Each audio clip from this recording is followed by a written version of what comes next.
एक सज्जन मेरे को कहने लगे कि जी वेदों में तो 20,379 मंत्र हैं, कौन से मंत्र का हम जाप करें जिससे हमें सर्वाधिक लाभ हो, परमात्मा के निकट से निकट हम जाएं। तो देखो, इसका एक बहुत सुंदर समाधान है, और वो है कि सबसे जो श्रेष्ठ मंत्र है, यद्यपि वेदों के सारे मंत्र श्रेष्ठ हैं, सब में श्रेष्ठ भावनाएं हैं, लेकिन फिर भी एक स्टैंडर्ड बनता है जब, तब देखते हैं कि गायत्री मंत्र जो है उसकी महानता बहुत बताई गई है। अब आप कहेंगे गायत्री मंत्र क्यों महान है? सबसे पहले सुनिए महान क्यों है। गायंतम त्रायते इति गायत्री, अर्थात जो गाने वाले की रक्षा करे। गायंतम त्रायते इति गायत्री, जो गाने वाले की रक्षा करे। जब हम संकट में हो तब गायत्री मंत्र का उच्चारण करें। जब हमारे ऊपर कोई आपत्ति विपत्ति आए तब हम गायत्री मंत्र का उच्चारण करें, वो हमारी रक्षा करता है। दूसरा एक अर्थ है इसका, गय कहते हैं प्राणों को, जो हमारे प्राणों की रक्षा करे उसको गायत्री कहते हैं। इतना सुंदर इस मंत्र का नाम है, और उसके नाम में ही इतना अच्छा भाव है, तो मंत्र में कितना सुंदर भाव होगा। ओम कहते हैं ये परमात्मा का मुख्य निज नाम है। वैसे तो महर्षि दयानंद सरस्वती ने सत्यार्थ प्रकाश के प्रथम समुल्लास में 100 नामों से भी ज्यादा चर्चा की है, लेकिन कहते हैं वो सब गुणवाची नाम है। परमात्मा के जैसे जैसे गुण वैसे वैसे उसके नाम हैं, लेकिन उसका जो निज नाम है वो ओम है। ओम परमात्मा का मुख्य निज नाम है, इसलिए हम सब लोग मंत्र के प्रारंभ में ओम बोलते हैं। और अब गायत्री मंत्र की शुरुआत करते हैं। मैं जानता हूं कि आप सबको याद होगा, आप सब भी बोलते होंगे, लेकिन आज इस वीडियो को सुनकर इसके अर्थ के साथ आप बोलेंगे तो कहते हैं कि अर्थ के साथ बोला गया मंत्र पूर्ण लाभ को देता है, पूर्ण भाव को प्राप्त होता है। भू भुवः स्वः, 3 व्याहृतियां हैं।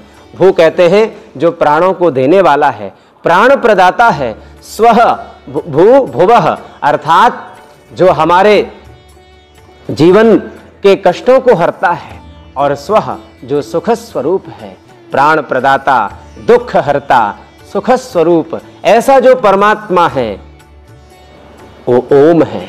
उस ओम परमात्मा का आज हम स्मरण कर रहे हैं। भू भुवः स्वः तत्सवितुर्वरेण्यम, हे प्रभु तुम हमारे जीवन के प्राणदाता हो, हमारे दुखों के हरता हो, और हमारे लिए सुख स्वरूप हो।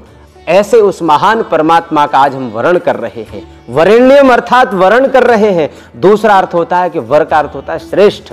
आज परमात्मा से कोई दूसरा श्रेष्ठ नहीं है, इसलिए आज हम उस प्रभु का वर्ण कर रहे हैं।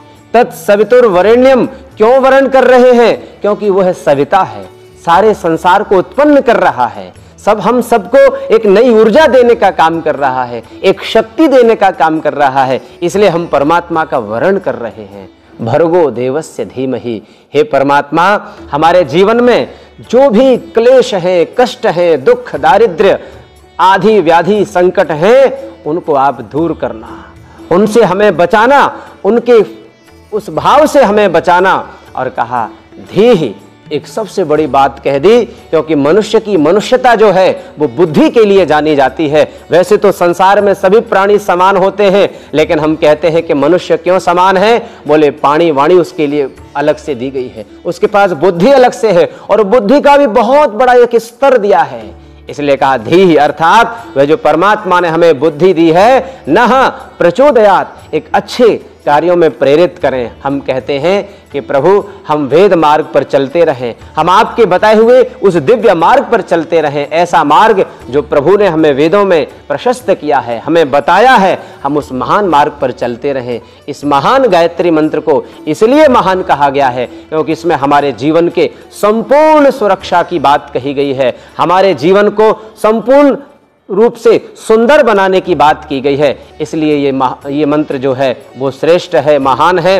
मैं आपसे यही निवेदन करूंगा कि जब जब आपको कुछ भी ऐसा लगे तब आप इस मंत्र का स्मरण करें, और प्रातः सायं तो नियम बना लें कि सवेरे उठते ही इस मंत्र को बोलना है।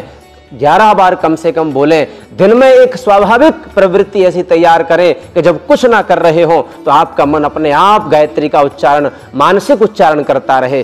शाम को जब सोए तब इसका उच्चारण करके सोएंगे, फिर आप देखेंगे कि आपका जीवन कैसे आध्यात्मिकता की ओर आगे बढ़ रहा है। आपकी वाणी, आपके मन, आपके वचन, आपके कर्म एक अलग प्रकार से सबको दिखाई देने लगेंगे और आपका जीवन भी गायत्री की तरह महान होगा। आप उस परमात्मा के स्वरूप को, उसके महान दिव्य आनंद का अनुभव करने लगेंगे। यही इस गायत्री मंत्र का श्रेष्ठ सुंदर भाव है।